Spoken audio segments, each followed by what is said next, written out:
ओम शांति। यह बाबा की सेवा के लिए नया चैनल चालू किया है। इस चैनल को सब्सक्राइब करें। ओम शांति। ओम शांति। Good morning. 12 मार्च 2022। मीठे मीठे बाबा के मीठे मीठे माँ वाक्य हम मीठे मीठे बच्चों के लिए। आज बाबा कहते, मीठे बच्चे, जी बाबा, बेहद के बाप से सदा सुख का वर्षा लेना है, तो जो भी खामियां हैं उन्हें निकाल दो। पढ़ाई अच्छी रीति पढ़ो और पढ़ाओ। मीठे बच्चे, बेहद के बाप से सदा सुख का वर्षा लेना है, तो जो भी खामियां हैं उन्हें निकाल दो। पढ़ाई अच्छी रीति पढ़ो और पढ़ाओ। आज बाबा ने प्रश्न पूछा, बाप समान सर्विस के निमित्त बनने के लिए कौन सा मुख्य गुण चाहिए? बाप समान सर्विस के निमित्त बनने के लिए कौन सा मुख्य गुण चाहिए? उत्तर में बाबा ने कहा, सहनशीलता का। देह के ऊपर टू मच मोह नहीं रखना है। योग बल से काम लेना है। जब योग बल से सब बीमारियां खत्म होंगी, तब बाप समान सर्विस के निमित्त बन सकेंगे। फिर आज बाबा ने दूसरा प्रश्न पूछा, कौन सा महापाप होने से बुद्धि का ताला बंद हो जाता है? कौन सा महापाप होने से बुद्धि का ताला बंद हो जाता है? उत्तर में बाबा ने कहा, यदि बाप का बनकर बाप की निंदा कराते हैं, आज्ञाकारी वफादार बनने के बजाय किसी भी भूत के वशीभूत होकर डिससर्विस करते हैं, कालापन नहीं छोड़ते, तो इस महापाप से बुद्धि को ताला लग जाता है। गीत चला, कौन आया मेरे मन के द्वारे। ओम शांति। भगवानुवाच, बच्चे जान चुके हैं कि निराकार जो पतित पावन ज्ञान का सागर है, वह बैठ आत्माओं को पढ़ाते हैं। शास्त्र आदि पढ़ना यह सब है भक्ति मार्ग। सतयुग त्रेता में कोई पढ़ते नहीं। द्वापर से लेकर मनुष्य यह पढ़ते रहते हैं। मनुष्यों ने ही शास्त्र बनाए हैं, भगवान ने नहीं बनाए हैं। ना कोई व्यास भगवान है, व्यास तो मनुष्य था। निराकार परम पिता परमात्मा को सभी याद करते हैं। भूल सिर्फ यह की है जो गीता का भगवान श्री कृष्ण को समझ लिया है। बाप समझाते हैं, ज्ञान का सागर मैं हूं, ना कि श्री कृष्ण। इस बेहद के दुनिया की हिस्ट्री, ज्योग्राफी आदि से अंत तक बाप ही जानते हैं कि कैसे यह आत्माएं आती हैं। मूल वतन, सूक्ष्म वतन और यह है स्थूल वतन। यह चक्र कैसे फिरता रहता है, यह नॉलेज सिवाय मुझ निराकार बीज रूप ज्ञान सागर के और कोई सुना नहीं सकता। फिर जब भक्ति मार्ग शुरू होता है तो भक्त ही बैठ यह शास्त्र आदि बनाते हैं। यह शास्त्र तो फिर भी बनने हैं, ऐसे नहीं कि यह बनना बंद हो जाएंगे। भारत का असुल आदि सनातन धर्म है ही देवी देवता। सतयुग आदि में देवी देवताओं का राज्य था। भारतवासी अपने धर्म को भूल गए हैं। जो पावन थे अब वह पतित बन गए हैं। इसलिए भगवान कहते हैं, मैं आकर तुमको पतित मनुष्य से पावन देवता बनाता हूं। तुम भी जानते हो, देवता बनने के लिए हम पढ़ रहे हैं। मनुष्य से देवता बाप के सिवाय कोई बना नहीं सकता, क्योंकि यहां तो सब पतित भ्रष्टाचारी हैं। वह फिर पावन श्रेष्ठाचारी कैसे बनाएंगे? यह पतित आसुरी दुनिया रावण राज्य है, राजाई तो है नहीं। गाया भी जाता है, राम राज्य रावण राज्य। भगवान आकर राम राज्य की स्थापना करते हैं, कहते भी हैं, हे भगवान गीता का ज्ञान फिर से आकर सुनाओ। कृष्ण तो नहीं सुनाएंगे। अब तुम बच्चे समझते हो कि हमको कोई मनुष्य नहीं पढ़ाते हैं, मनुष्य की आत्माएं सब पढ़ती हैं। पढ़ाने वाला निराकार भगवान है। क्या बनाते हैं? मनुष्य से देवता। यह है एम ऑब्जेक्ट। स्कूल में एम ऑब्जेक्ट के सिवाय कोई क्या पढ़ सकेंगे? तुम बच्चों की बुद्धि में है कि हम फिर से मनुष्य से देवता बनने आए हैं। पढ़ाने वाले को भी पूरा जानना चाहिए। उनका नाम है शिव, शारीरिक नाम तो है नहीं।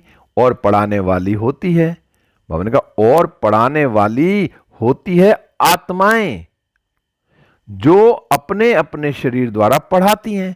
हर एक को अपना शरीर है। यह एक ही परम पिता परमात्मा है जो कहते हैं, मुझे अपना शरीर नहीं है, मैं इनका आधार लेता हूं। इनकी आत्मा भी पढ़ती है। जो पहले नंबर में देवता बनती है, जो न्यू मैन था वही पुराना हो गया है। कृष्ण है सबसे पहला न्यू मैन, फिर 84 जन्मों के बाद आकर ब्रह्मा बना। यह अपने जन्मों को नहीं जानते हैं, इसलिए मैं बैठ सुनाता हूं। पहले जन्म में यह श्री कृष्ण था, फिर पुनर्जन्म लेते लेते पतित बन गया। अब फिर मैं इनको ब्रह्मा बनाकर श्री कृष्ण बनाता हूं। झाड़ में भी क्लियर लिखा हुआ है। नीचे यह तपस्या कर रहे हैं ब्राह्मण रूप में, ऊपर में वही ब्रह्मा पतित दुनिया में खड़े हैं और यहाँ संगम पर अब तपस्या कर रहे हैं। तत्वम, तुम भी देवता थे, फिर पुनर्जन्म लेते लेते पतित शूद्र बने हो, अब फिर तुम पावन बनते हो। जानते हो, पतित पावन परम पिता परमात्मा द्वारा हम पावन बन रहे हैं। बाप उपाय बताते हैं कि मुझे याद करो, मुझे याद करने से ही तुम पावन बनेंगे। आत्मा और शरीर दोनों ही पावन तो फिर सिर्फ सतयुग में ही होंगे। बाबा ने कहा, आत्मा और शरीर दोनों ही पावन तो सिर्फ सतयुग में होंगे। यहाँ शरीर सबको पतित मिलता है। सबसे खराब भ्रष्टाचार है काम विकार। विष से पैदा होने वालों को ही भ्रष्टाचारी कहा जाता है। सतयुग में कोई भ्रष्टाचारी होता नहीं, क्योंकि वहाँ विष ही नहीं। कृष्ण को संपूर्ण निर्विकारी कहा जाता है। फिर निर्विकारी ही विकारी बनते हैं। सतयुग त्रेता में विकार होता ही नहीं। इसलिए बाप कहते हैं, इन 5 भूतों पर विजय पानी है। बाप ही विकारी दुनिया को निराकारी बनाते हैं। कई हैं जिनको धारणा बिल्कुल होती ही नहीं। क्रोध का भूत, लोभ का भूत, मोह का भूत एकदम काला कर देता है। सबसे गंदा है काम विकार। वह भी तब आता है जब देह अभिमान आता है। बाप कहते हैं, अपने को आत्मा समझो। आत्मा में ही संस्कार रहते हैं ज्ञान के। अभी आत्मा के ज्ञान के संस्कार बिल्कुल खत्म हो गए हैं। बाप कहते हैं, मुझे याद करो। मनुष्य तो साकार को ही याद करते हैं, भक्ति में हिरे हुए हैं। गुरु गोसाई व कोई देवता को याद करेंगे। बद्रीनाथ अमरनाथ पर जाएंगे तो पत्थर की बैठ पूजा करेंगे। शिव के मंदिर में भी जाते हैं, परंतु यह किसको पता ही नहीं कि यह बाप है। इसको कहा जाता है अंधश्रद्धा। कोई जानते ही नहीं कि बाप कब आया, कैसे आया। अब तुम बच्चों को सब कुछ समझाया जाता है, परंतु तुम्हारे में भी कोई थोड़े हैं जो अच्छे सियाने वफादार फरमानबरदार बच्चे हैं, जिनमें भूतों का प्रवेश नहीं है। भूतों की प्रवेशता वाले बड़ा तंग करते हैं, बहुत डिसर्विस करते हैं, तो पद भी नीचे मिल पड़ता है। पुण्य आत्मा बनने के बदले और ही पाप आत्मा बन पड़ते हैं। एक तो देह अभिमान है, दूसरा फिर और विकार भी आ जाते हैं। लोभ का भूत आ जाता है। बाबा का लोभ का भूत आ जाता है। दिल होती रहेगी यह रबड़ी मलाई खाएं। यह शुरू से चलता आया है। अभी तो अवस्था परिपक्व बनाना है। लोभ का भूत भी पद भ्रष्ट कर देता है। आधा कल्प इन भूतों ने हैरान किया है। जो कहते हैं हम पुण्य आत्मा बनते और बनाते हैं, वे खुद ही पाप आत्मा बन पड़ते हैं और दूसरों को भी बाबा कहते और दूसरों को भी बनाने लग जाते हैं, नाम बदनाम कर देते हैं। अगर तुम्हारे में ही क्रोध का भूत है तो तुम दूसरों का फिर कैसे कैसे निकालेंगे। बाबा ने कहा अगर तुम्हारे में ही क्रोध का भूत है तो तुम दूसरों का फिर कैसे निकालेंगे। कोई देह अभिमान की उल्टी चलन देखो तो रिपोर्ट करो। धर्मराज के पास तो रजिस्टर रहता है, फिर सजा भोगने के समय तुमको सब साक्षात्कार कराएंगे कि तुमने इन भूतों के वश बहुतों को तंग किया है। कई बच्चे क्रोध की अग्नि में जल मरते हैं, आत्मा बिल्कुल काली बन जाती है। डिससर्विस करते तो बाबा बुद्धि का ताला बंद कर देते हैं, उनसे फिर कोई सर्विस हो ना सके। अंत में बाबा सब साक्षात्कार कराएंगे, फिर बहुत परेशान होंगे। इसलिए बच्चे ऐसा कोई काम नहीं करना चाहिए। बाबा कह देते हैं अगर उल्टी चलन चलते हैं तो रिपोर्ट करो। बाबा समझ जाते हैं देह अभिमान के कारण यह दास दासी जाकर बनेंगे, प्रजा में भी कम पद पाएंगे। बाबा तुम बच्चों को ज्ञान श्रृंगार करते हैं। बाबा ने कहा फिर भी सुधरते नहीं। इस समय ही परमपिता परमात्मा आकर ज्ञान का श्रृंगार कराए, सतयुग के महाराजा महारानी बनाते हैं। इसमें सहनशीलता बड़ी अच्छी चाहिए। देह के ऊपर टू मच मोह नहीं होना चाहिए। योग बल से काम लेना है। बाबा भी बूढ़ा है परंतु योग में खड़ा है। खांसी आदि होती है फिर भी सर्विस पर रहते हैं। बुद्धि की कितनी सर्विस करनी है। बाबा ने कहा बुद्धि की कितनी सर्विस करनी होती है। इतने बच्चों को संभालना, मेहमानों के लिए प्रबंध रखना, कितना बोझा रहता है। ख्याल भी चलती है अगर कोई बच्चे की बदचलन होगी तो नाम बदनाम कराएंगे, कहेंगे ये ऐसे ब्रह्मा कुमार कुमारी हैं, तो नाम ब्रह्मा का हुआ ना। इसलिए कहा जाता है गुरु का निंदक है सतगुरु के लिए। बाबा ने कहा गुरु का निंदक ठोर ना पाए कहीं। बाबा कहते हैं यह सतगुरु के लिए। इन कलयुगी गुरुओं ने फिर अपने लिए बता दिया है, इसलिए मनुष्य उनसे डरते हैं कि कहाँ गुरुजी श्राप ना दे देवें। यहाँ कोई ऐसी बात नहीं। अपनी चलन से अपने ऊपर बद दुआ करते हैं। बाबा ने कहा अपनी चलन से अपने ऊपर बद्दुआ करते हैं। बच्चों को अपने भविष्य का ख्याल रखना चाहिए। अब पुरुषार्थ नहीं किया तो कल्पांतर यही हाल होगा। बाबा ने कहा बाप कितना अच्छी रीति समझाते हैं, फिर भी कई हैं जो कालापन छोड़ते ही नहीं, फिर टूट पड़ते हैं अथवा मरकर जहन्नुम में गिर जाते हैं, पढ़ाई छोड़ देते हैं। कोई तो बच्चे अच्छे चलते हैं, कोई तो ईश्वरीय जन्म लेकर 8-10 वर्ष के बाद भी मर पड़ते हैं अथवा फारकती दे देते हैं। लौकिक बाप भी सपूत बच्चों को देख खुश होते हैं, फिर भी नंबरवार तो है ना। कोई सेंटर्स पर भी तंग करते हैं, बड़े कांटे बन जाते हैं, घर के बनकर फिर निंदा कराते हैं तो महान पाप आत्मा बन जाते हैं। इसलिए बाबा समझाते रहते हैं।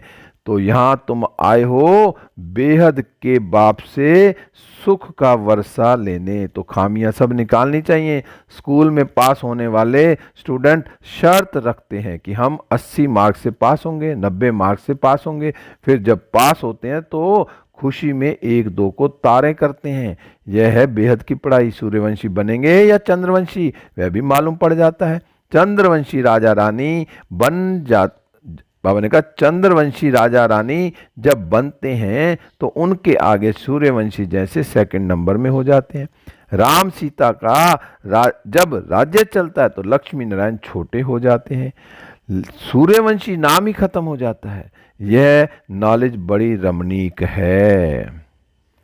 धारणा अच्छी उनको होगी जो श्रीमत पर चलेंगे, वही फिर ऊंच पद पा सकेंगे। शिव बाबा का भक्ति मार्ग में भी पार्ट है और ज्ञान मार्ग में भी पार्ट है। शंकर का काम है सिर्फ विनाश का, उनका क्या वर्णन करेंगे। शिव बाबा का और ब्रह्मा बाबा का तो बहुत वर्णन है। 84 के चक्र में सबसे नंबर 1 पार्ट है बाबा का, उन्होंने फिर शिव शंकर को मिला दिया है। शिव बाबा का तो सबसे बड़ा पार्ट है। सभी बच्चों को सुखी करना कितनी मेहनत का काम है, फिर आराम करते हैं। उनका ब्रह्मा का तो 84 जन्मों का पार्ट है। इस्लामी बोधि आदि तो बाद में आते हैं। वह कोई ऑलराउंडर पार्ट नहीं बजाते। ऑलराउंडर पार्ट वालों को सुख कितना है, हम ही स्वर्ग के मालिक बन जाते हैं। भारत स्वर्ग कहलाता है। खुशी कितनी होती है, हम अपने लिए स्वर्ग का राज्य स्थापन कर रहे हैं, औरों को भी समझाना है जो वह आकर अपनी जीवन बना लें। तुम आए हो परमपिता परमात्मा से स्वर्ग का वर्षा लेने। बुद्धि में अगर एम ऑब्जेक्ट नहीं होगी तो बाकी यहाँ बैठ क्या करेंगे। ब्राह्मण है, ब्रह्मा के मुख वंशावली, बेहद का बाप बेहद के बच्चे लेते हैं। कितने ढेर बच्चे हैं। ब्रह्मा का बनने बिगर शिव बाबा से वर्षा ले नहीं सकते। भारत शिष्टाचारी था, वहां कोई भूत नहीं था। एक भी भूत है तो अव्यचारी कहेंगे।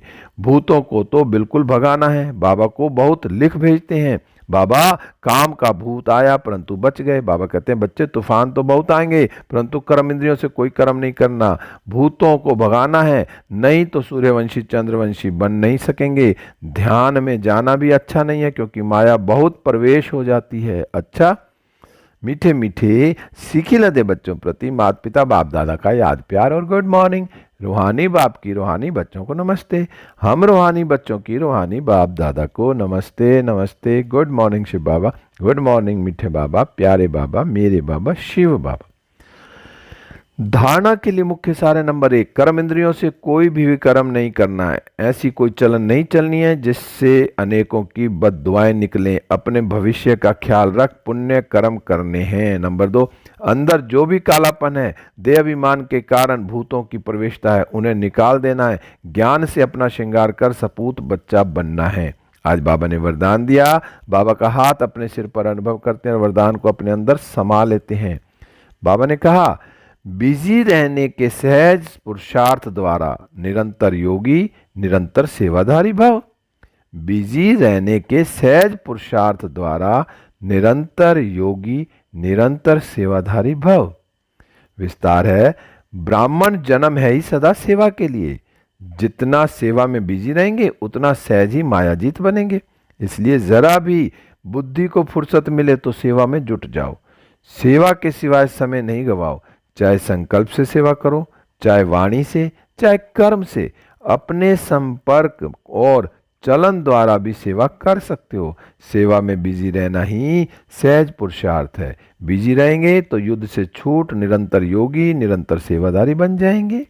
स्लोगन है, आत्मा को सदा तंदुरुस्त रखना है तो खुशी की खुराक खाते रहो। आत्मा को सदा तंदुरुस्त रखना है तो खुशी की खुराक खाते रहो। मीठे बच्चे, बेहद के बाप से सदा सुख का वर्षा लेना है तो जो भी खामियां हैं उन्हें निकाल दो। पढ़ाई अच्छी रीति पढ़ो और पढ़ाओ। ओम शांति। शुक्रिया बाबा, शुक्रिया बाबा।